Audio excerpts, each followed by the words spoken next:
పెళ్ళైన తర్వాత నా కొడుకు మారిపోయాడు, మా అన్నయ్య మారిపోయాడు, వాడి పెళ్ళాం మొత్తం మార్చేసింది, ఏదో మందు పెట్టేసింది అని చెప్పేసి అందరూ అనుకుంటూ ఉంటారు కదా. ఇల్లు ఇల్లాల పిల్లలు సీరియల్లో కూడా చందు అయితే ఒకప్పుడు అమాయకంగా తమ్ముళ్ళంటే ప్రాణం అనేటట్లుగా ఉండేవాడు. ఇక పెళ్ళం అయితే వచ్చేసరికి నిజంగానే మారిపోయాడు అనమాట. ఇక పెళ్ళాన్నేమో బెల్లం అనుకుంటున్నాడు, తమ్ముళ్ళేమో అల్లం అయ్యారు అన్నట్టుగా మాట్లాడుతూ ఇక పెళ్ళానికైతే సపోర్ట్ చేస్తూ తమ్ముడు సాగర్కి అయితే వార్నింగ్ అయితే ఇస్తాడనమాట. అసలు ఏం జరిగింది ఏంటి అనేది వీడియోలో చూద్దాం. వీడియోని స్కిప్ చేయకుండా చివరి వరకు చూడండి ఫ్రెండ్స్. ఫస్ట్ టైం మన ఛానల్ చూస్తుంటే సబ్స్క్రైబ్ చేసుకోండి.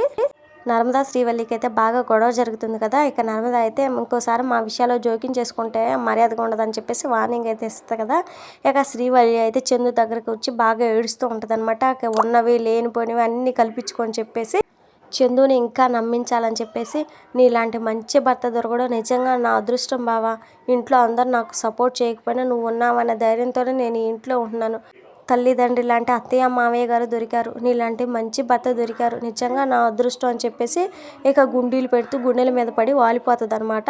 ఇక అలా చందుని అయితే లైన్లో పడుతుంది అనమాట. ఆఫీస్కి వెళ్ళి తొందరగా వచ్చేయి బావా, సాయంత్రం నీకోసం ఎదురు చూస్తూ ఉంటా అని చెప్పేసి చందుని రెచ్చగొడుతుంది అనమాట.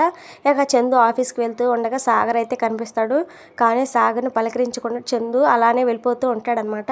ఇక అప్పుడే సాగర్కి అయితే నర్మదా చెప్పిన మాటలు అయితే గుర్తొస్తాయి అనమాట. మన విషయాల్లో మీ వదిని జోక్యం చేసుకోకుండా ఉండమని మీ అన్నయ్యతో చెప్పండి అని చెప్పేసి చెప్పిన మాట గుర్తొచ్చేసి ఈ మాట అన్నయ్యతో చెప్తేనే మంచిది, ముందు ముందు ఎలాంటి సమస్యలు రావని చెప్పేసి చందు దగ్గరికి అయితే వెళ్తాడనమాట. అన్నయ్య నర్మదా విషయంలో వదినను జోక్యం చేసుకోకుండా అని చెప్పబోతూ ఉండగానే చందు అయితే వెళ్ళి నర్మదాతో చెప్పు, మీ వదినతో జాగ్రత్తగా మాట్లాడమని. వల్లి ఎంత మంచిదో అంత అమాయకురాలు, అందరితో కలిసిపోతుంది. ఈ ఇంటి పెద్ద కోడలుగా తనకంటూ కొన్ని బాధ్యతలు ఉంటాయి. అందుకే నాన్నకి మీ గురించి చెప్పింది, మీ ఫోటోలు నాన్నకు చూపించింది. అందులో తప్పేముంది? ఈ విషయాన్ని నర్మద అర్థం చేసుకోకుండా శ్రీవల్లిపై నోరు పారేసుకోవడం కరెక్ట్ కాదని చెప్పేసి చందు అయితే అనేసరికి సాగర్ అయితే ఒక్కసారిగా షాక్ అయిపోతాడనమాట.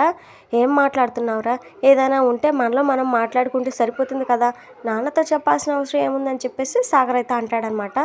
ఏంట్రా మనలో మనం మాట్లాడుకునేది, నాన్న చెప్పిన పని కాదని ఫోన్ స్విచ్ ఆఫ్ చేయడం కరెక్టేనా? దొంగతనంగా నీ భార్యతో కలిసి షికారు చేయడం ఏంట్రా? నీపై నమ్మకం పెట్టుకున్న నాన్నను మోసం చేయడం కాదని చెప్పేసి అంటాడనమాట చందు. ఆ మాటతో సాగర్ అయితే ఒకసారిగా షాక్ అయిపోతాడనమాట. ఎందుకంటే రామరాజు ఇంతకుముందు ధీరజ్ సాగర్ని తిట్టినా కానీ ఇక వీళ్ళకి సపోర్ట్ చేస్తూ వాళ్ళని అనవద్దు నాన్న అని చెప్పేసి మాట్లాడేవాడు. అలాంటిది అలా మాట్లాడేసరికి సాగర్ అయితే ఆశ్చర్యంగా నువ్వేంట్రా అన్నయ్య ఇలా మాట్లాడుతున్నావు అని చెప్పేసి అడుగుతూ ఉంటాడనమాట. నేను కరెక్ట్గానే మాట్లాడుతున్నాను రా అని చెప్పేసి చందు అనగానే లేదన్నయ్య, ఇంతకుముందు ఎప్పుడు నువ్వు ఇలా మాట్లాడలేదు, నువ్వే కాదు నీ మాటలు కూడా కొత్తగా ఉన్నాయి. నేను ఇంతకుముందు నాన్నకి చెప్పే ధైర్యం లేకపోతే నీకు ఈ అన్నయ్య ఉన్నాడు కదరా, నాతో చెప్పుకో అనేవాడివి. తెలుసో తెలియక తప్పు చేస్తే నన్ను వెనకేసుకొని వచ్చేవాడివి. అలాంటిది నేను నా భార్యను తీసుకొని ఏదో సరదాగా బయటికి వెళ్తే అది నువ్వు అర్థం చేసుకోకుండా నాన్నలాగే నువ్వు కూడా మాదే తప్పని అంటున్నావు. నువ్వు ఇలా మాట్లాడతావని అనుకోలేదన్నయ్య. నీ మాటల్లో మాత్రమే కాదు నీలో కూడా కొత్త మనిషి కనిపిస్తున్నాడని చెప్పేసి సాగర్ అయితే అంటాడు. ఆ మాటతో చందు బాగుందిరా బాగుంది, తప్పును తప్పని చెప్తే నాలో కొత్త మనిషి కనిపిస్తున్నాడా? నేను అప్పుడు ఎలా ఉన్నానో ఇప్పుడు అలానే ఉన్నాను, కానీ నువ్వే ఉండడం లేదు, నీలో మార్పు రావడం లేదు. చేసిన తప్పును సమర్థించుకోవడం తప్ప తప్పును తెలుసుకోవడం లేదు. నువ్వు నన్ను ఎన్ని అనుకున్నా పర్లేదు, కానీ వల్లితో మాట్లాడేటప్పుడు నర్మదని జాగ్రత్తగా మాట్లాడమని, అనవసరంగా నోరు పారేసుకోవద్దని నువ్వే నర్మదతో చెప్పు అని చెప్పేసి కోపంగా అక్కడి నుంచి అయితే చందు వెళ్ళిపోతాడనమాట. ఇక సాగర్ అయితే ఏంటి అన్నయ్య ఎలా మాట్లాడుతున్నాడని చెప్పేసి పాపం బాగా ఎమోషనల్ అయిపోతాడనమాట. ఎందుకంటే ఇంతకుముందు ఉన్న చందు వేరు ఇప్పుడు వేరు కదా. ఇంకా మార్పు వచ్చేసరికి షాక్ అయిపోతాడు, ఆశ్చర్యపోతాడు, ఇంకా అన్నీ ఉంటాయన్నమాట. చందు లాంటి అన్నయ్య మీ ఇంట్లో కూడా ఉంటే వీడియోని లైక్ చేసి కామెంట్ చేయండి. ఇది ఫ్రెండ్స్ మరి వాళ్ళ వీడియో నచ్చితే తప్పకుండా లైక్ చేయండి. మరిన్ని వీడియోస్ కోసం మన ఛానల్ని సబ్స్క్రైబ్ చేసుకోండి. Thank you.